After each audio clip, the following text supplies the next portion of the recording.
I was at a conference in Fortaleza some weeks ago in Brazil, the Brazilian branch of the IEA, that meaning the International Enneagram Association. Then what happened?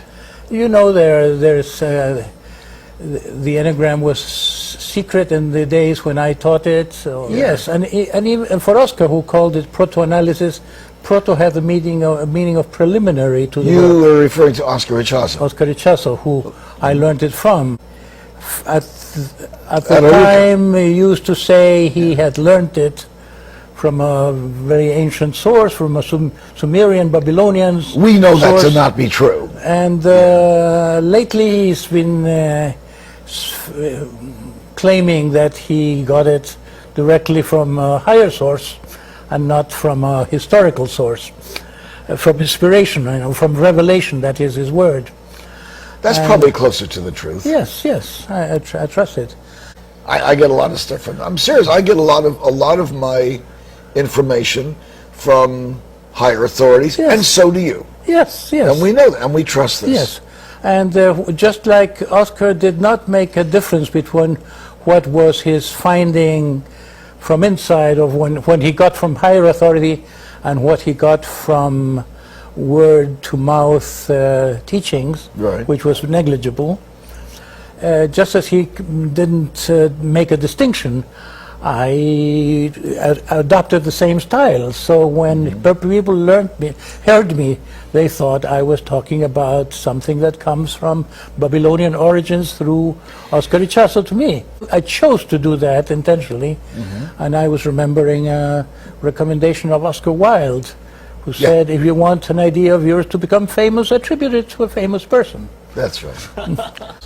So at the conference I told them I had made up this tale that all this came from millennia ago and that this information came from the Sufis. Yes. I told him that actually Oscar Íšázó had not described any of the enneatypes either. That was in that came in Chile. Chile, yeah. Yeah. So that came from my own observations, but mostly from automatic writing.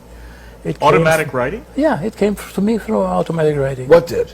The specific information and it's enneatypes. About enneatypes, which I then verified through observation.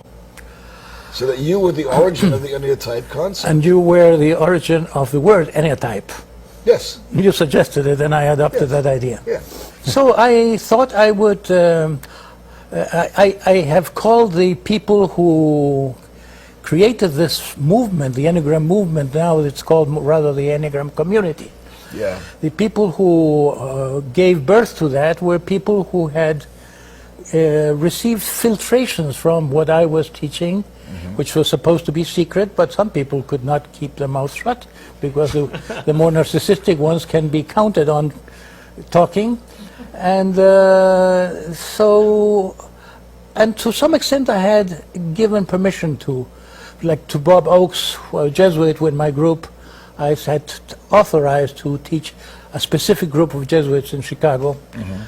And the notes from that group came to Riso, who then wrote one of the first books. Right.